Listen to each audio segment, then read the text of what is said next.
The other day I came home from work and I was really hungry, so I went into the kitchen and there's a fruit basket there in the kitchen with some beautiful red apples in the fruit basket.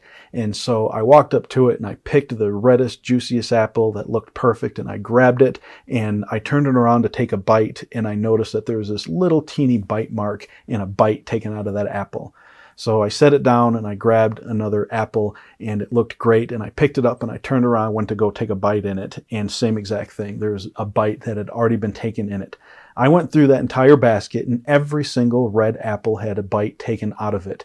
You can probably guess by now I have young kids. But it reminded me of conversations that I have with advisors all the time. Let me explain what I mean by that.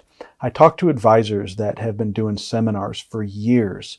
And what they do is they focus on only those who set an appointment and are qualified at that moment to buy, and then they sell to them.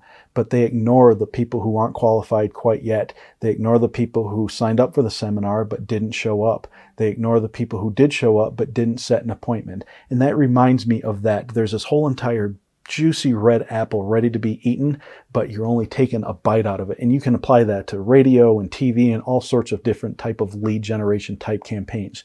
Jeremy Miller, in his book Sticky Branding, talks about the 3% rule in marketing. And that rule just simply states that at any given time, only 3% of your audience are actually going to be active buyers. Those are probably the ones that set an appointment at your seminar and show up to the appointment and want to buy from you the first or second time. That's probably the top 3%.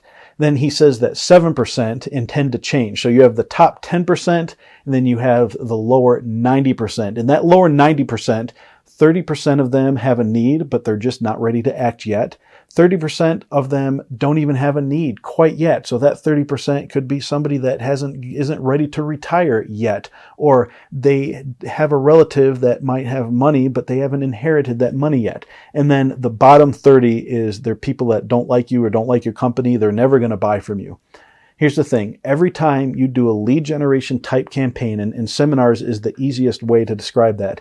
Every time you do a seminar and you only go after the people who are ready to buy right now, and then you chase after that next seminar and go after those people who are ready to buy, you're leaving up to 97% of people who might be ready to buy or might be ready to buy one day from you. And again, 30% of them won't, but you don't know who that is.